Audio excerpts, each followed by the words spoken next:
Sports Office talking about a variety of topics. You know what type of season it is. There's football going on and soccer, so those are some of the things we'll talk about. And of course, who am I talking to?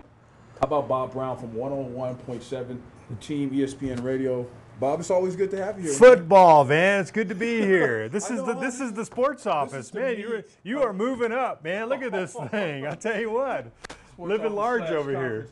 You know, this is like the meat for guys like me and you. You know, like let's go ahead and just put it out there. I'm a meat and potatoes kind of guy. Yeah. And Lobos started out their season 1-0 for the first time since 2005. Does that continue? I mean, it's just good to see them get a victory. But I think, let's be realistic. I think it's going to be like Bob Davie said in his weekly press conference. This is a long process, and he does stuff for the long haul. Looks like he even talked about playing young players when they go to Texas because he just wants everything is geared towards what's going to happen 5 years from now. You know, I'm buying into Bob Davie. I am. Yeah. I mean, when he says that I'm not afraid to lose football games, and he's not. I believe him. I really do. Yeah. Now, look, they paid this team $350,000 to come to town. Okay, we're talking about the Southern. Yeah. This was a team that was put on the schedule to get a win, an early win, give Bob Davie that win, get a little fan base going, get them fired up a little bit. But aside from that, Van, what I really liked is these guys came out, they were focused. Yes. They had discipline, one penalty for 5 yards. I mean, when was the last time the Lobos had one penalty in a football game? I thought that was really telling. Just the execution, just the way they controlled themselves and the way they looked like a football team that had been drilled and practiced and ready to play a football game. And you know something encouraging, 5 of the 9 touchdowns, freshmen. Yeah. You know, so that bodes well for the future. Yeah, offense, defense, special teams, yeah. Everybody got to score. But it's going to get a little bit tougher now. It's definitely going to be tougher. I think they know that. Here's what I thought going in, Van. I thought, okay, you go in, you got Southern on the schedule. It's a team you're supposed to beat, although nobody was saying they're supposed to beat this team because it's a team, Lobos, 1 win each of the last 3 seasons. So you look at it and you say, they're supposed to win this game, but it's the Lobos. Let's see what they've got. Here's what I see coming out of this now, because I thought they need to build up a lot of confidence with that first game. Right. Okay, because now you go on the road to Texas and Texas Tech, which is probably going to be, you know, hammer time, and they're going to bring it to the Lobos pretty good. And I don't see the Lobos winning those 2 games. Okay, hopefully they compete. That's what I think Bob Davie's about right now, just getting his guys out there and competing week in and week out, which we haven't seen in a while. So I think they got enough confidence out of that game on Saturday that going into these next 2 games, unless they just get absolutely beaten up and beaten down and blown out, I think they've got enough confidence from week 1 to get through the next couple of weeks so that when they go down to Cruces to play the Aggies, maybe they get this thing back to 2-2, and then they're back home to play Boise State. And, you know, they've kind of gotten their legs back underneath them. So I think they got enough confidence out of week 1 that they can kind of survive and advance in week 2 and 3 and then get back to maybe a little more of a level playing field, New Mexico State. Well, you know, the one thing I noticed about this game is that they didn't take their foot off the gas, and they played to their level. They didn't play down to the other team's level. Yeah. And so that was refreshing to see. It was. Because, you know, you would probably almost expect them to because play down. Here's another way I looked at that, Van, was I said, okay, it's Southern coming to town. They're paying these guys to come to town. They're going to beat them up, and they're going to get that win. Everybody's going to be happy, and, hey, we got a win. Right. Wow, 1 win. Right. You know, because it's been a while. And the first game of the season, you got that 1 win in your pocket. Okay, so they did that. But what I saw was, okay, if I'm going to put the bar up here and say, prove to me that you guys are worth me coming back, you know, in week 5 for the Boise game. Because you're going to be on the road. So do X, Y, and Z, or A, B, C, and D. I want to see that before I'm ready to kind of give you guys your props. Right. Not only did they do A, B, C, and D, they did E, F, and G. I mean, that's what impressed me, is the fact that, you know, I kind of said, okay, to impress me, you're going to have to do these kind of things. And I laid it out on the show prior to the game. And then I went back and looked at it after the game and said, okay, were they flying around? Yeah. Did I see discipline? Yeah. Did I see playmakers? Yes. I mean, things that I hadn't seen. Like Clayton Chase, the big guy, 6'3", 6'4" guy, can run like a gazelle, who ran the kickoff. Yeah. You know, you see guys like that, and you see like the freshman who started at running back, Terrell Presley. Yeah. Like his moves. I mean, of course, that guy, he's a redshirt freshman, and you knew he was going to have some kind of talent because he came out of that program. I don't know if you remember when they did the story on Red Lion Academy. Mm-hmm. He was in that program Yeah. for a while, and so you have some guys who are playmakers on this team and some guys who can get things done. Remember now, I thought it was interesting to see Davey with some of Loxley's guys, and he did bring some speed in when he brought it in, and it kind of reminded me of basketball when McKay had a team that finished. Richie McKay had a team that finished with 15 wins, and then also Mm-hmm. comes in here with basically the same guys and wins the conference championship. Yeah. So sometimes it's just, just like a player could resurrect his career going somewhere else. Sometimes a different coach or a fresh set of ideas Yeah. can resurrect a program. I agree with that. I do, but I would also add that I think a lot of times, and you would admit this, that a lot of times these young players, and these guys are all young, they're in college. Yeah. They want discipline. They want structure. Right. And when they don't have it, a little free willy here, but when they have it, all of a sudden they become more focused. They become more dedicated. They become better teammates, and that helps the organization, so to speak. And I think we saw that with what Coach Offer did. And now I think we see it here with Bob Davey. These guys want structure and discipline. He's put the guidelines down there. You guys need to fit into this thing, and they are fitting in. Right in. Now, with all this said, let's not say, wow, they're world beaters now. No. I mean, that's not. And I know, I just don't want people to think, oh, you guys are, the some Lobos are people will 1-0. do that. I mean, They will, and they'll say, oh, look at you guys, are 1-0. Lobos are, Yeah. they beat Southern, whoop-de-frickin-do. We've heard that before.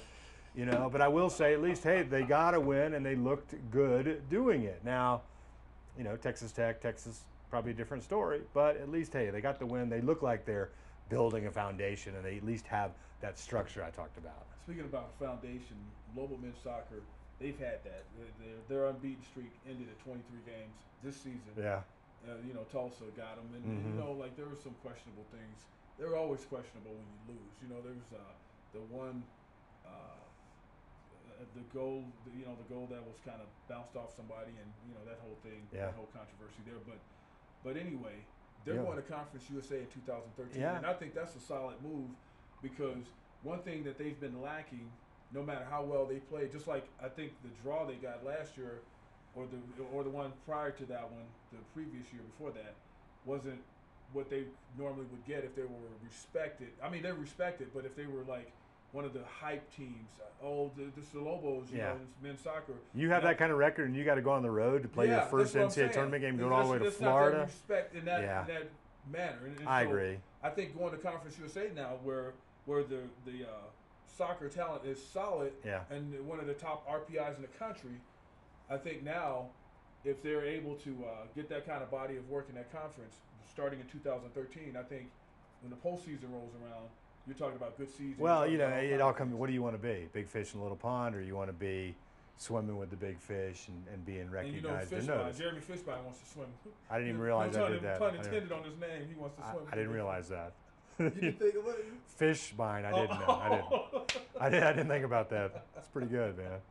Well, that's his name. I know. I was like, no pun intended, because when I said it, I was like, well, you said swimming. Yeah, you said you didn't realize. And when I get him on my radio show, I say we have on the line the fish. Fishbein.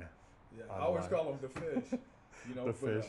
But so it is a kind of a double-edged sword here. You get to play with tougher teams, stiffer competition, but you're going to be recognized and noticed on the national scale. And then when you have a record like they've had, you beat people. You show where the program is and can compete on that national level. It wasn't all that long ago. They were in the championship game playing for a title. Yeah, so you're right. So they can play with the big boys. They can swim with the big fish out there. Yeah. And now hopefully joining Conference USA gets them some of that recognition, so that when the NCAA draw comes out, they get to host a game. Right, and then it'll become a 9-team league, because they're going to go in with Old Dominion and Charlotte.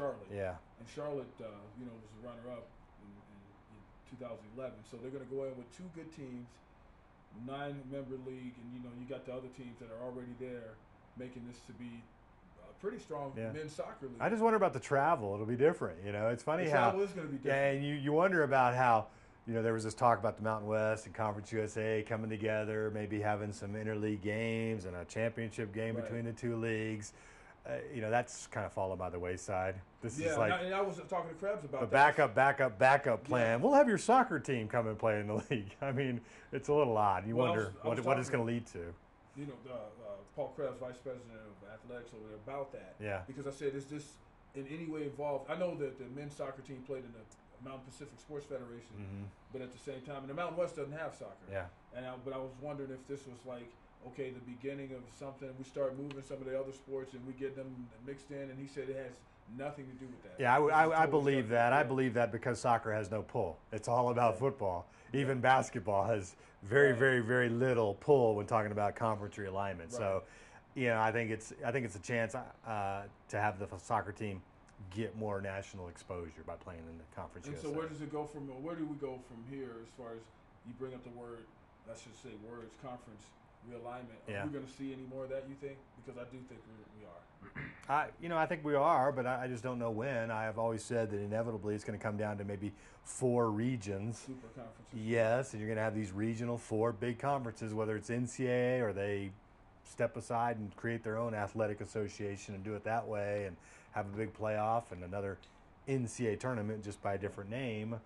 We'll see where it goes. I think they've appeased some people by having this 4-team playoff in college football. I think that's kind of helped, and that may calm the waters for a little while, but I think we'll see more realignment. I just think it's inevitable. And I think there's going to be some schools left out when that happens. Yeah. And I think it's going to look ugly. And hopefully for the sake of the state that it's not involving, we're not swept here, as far as being. I agree. Go ahead and say it. You're talking about UNM being left out of the big picture. I know New Mexico State, they're already on the outside looking in. I don't know what they're going to do. Independent football, they're talking about playing 2 games next year against Idaho. I mean, 1 game early in the season, another game late in the season, and then go out and try to find as many other schools that would play them, because the problem is you get late in the football season, conference play. These guys have conference games. There's no open time to bring in a New Mexico State to play. So you're looking at that. But conference realignment, you start looking at 4 regions, if that's the way it was going to go. It doesn't take a mathematician to figure out, okay, you put X amount of teams in each of these regions, let's just say 16 of them or so, and then you get to about 72 or 74 teams or whatever it's going to be, and then you look at the top 75 teams in college athletics. Lobos are right there on the bubble. Because you got a basketball program, but it's all about football, and Lobo football hadn't been top 75 forever. Yeah, and you know what? And I think they will be more competitive now. I'm encouraged by what I saw Saturday. I think they will be competitive, even though I know it was a lesser opponent as far as an FCS school. But at the same time, the one thing, and I've said this earlier already, the one thing I was impressed with is that they played how they need to play. They didn't play down to the talent that they were playing. Well, it's funny you say that, because now you're talking about, okay, we got the foundation, you got a coach in here, he wants to be here, it looks like he's on the right path, and they're starting to do something. And again, we're 1 game into this thing. Don't get too far ahead of ourselves. But who's going to see it? I mean, you look at the game this coming weekend against Texas. Yeah, TV is another problem. So I don't see that getting better anytime soon. That could get better if I don't know, man. That whole thing. You're a TV guy. Figure it out. It's unfortunate. It's unfortunate that the whole thing I know it is. West. It really is. It's unfortunate that the network going down like that. That was like, and these people who had complaints. Now they're going to really complain, because I heard people complaining. Well, we complained that the camera work was shoddy, and it was. They said it was HD, and it didn't look like HD. But now you look at it and go, I was happy. At least I knew I could find it on the TV. You call it HD. I just said, is that HD? Because it doesn't look like HD. I've been on the TV a while, so maybe I don't know what HD looks like, but so now it's like, okay, where are you going to find these games? I think it's on ESPN4. I think I get that on my watch if I can figure that out. Yeah, and luckily for the Lobos, Comcast did step up and grab some of those games, and some of those games are going to be on route and different. I know they're on different places. You're going like, what? Where's that at? Yeah, I know. And that's. I guess the thing now, because it's almost like you're grasping at straws, and if you can get any kind of, if somebody just show up take a still picture, you'll be happy for that. Yeah. Because something's better than nothing all the time. I know. And that's where it's gone with that. But I think it's going to have to. that conference realignment again. And you know, with the men's soccer team going to Conference USA, I was also kind of thinking, I wonder if now if the Big East keeps like shuffling their deck and stuff like that, are they going to try to like add a New Mexico or something like that? Because I was just thinking about all the other sports are already there, and I was just thinking like, that would be interesting because they're trying to get like a West Division, and but I don't think they would. Air Force would be the next team to go, but and then probably Colorado State or somebody else. That's what I was thinking. But I don't know. But I don't know that. You never know. You never know because the one thing that's attractive to people, you know, I know football drives the bus, but you got basketball sitting here and you got legitimate basketball sitting here. Mm-hmm. And, you know, you take a Big East school like Louisville playing the Lobos last year and the Lobos were right in it. And so I wonder if that becomes, and I know Louisville wants to leave the Big East, supposedly, but I wonder if they ever become part of the conversation. I'm just saying, I don't know. I know, and you know, I've kind of given up even thinking about it, Van. I figure what'll happen is there'll be a news release at 3:00 in the afternoon saying, "Oh, there's a new conference now, and here's who's in it," or "We're realigning the conference, and here's who's in it." So I don't worry about it until backroom deal. Yeah, until they come out and say, "Hey, we've been working behind the scenes for the last 2 years, and here's what we've come up with." So welcome to the new Mountain Pacific, you know, Panhandle U conference. I don't know. I mean, you know, there's no telling where it's going. Well played, Bob Brown. On that note, we'll get out of here. All right. Always good having you on, man. Anytime Always you need good. me, Van. Always a pleasure. You know. He's Bob Brown. I'm Van Tate. Until next time.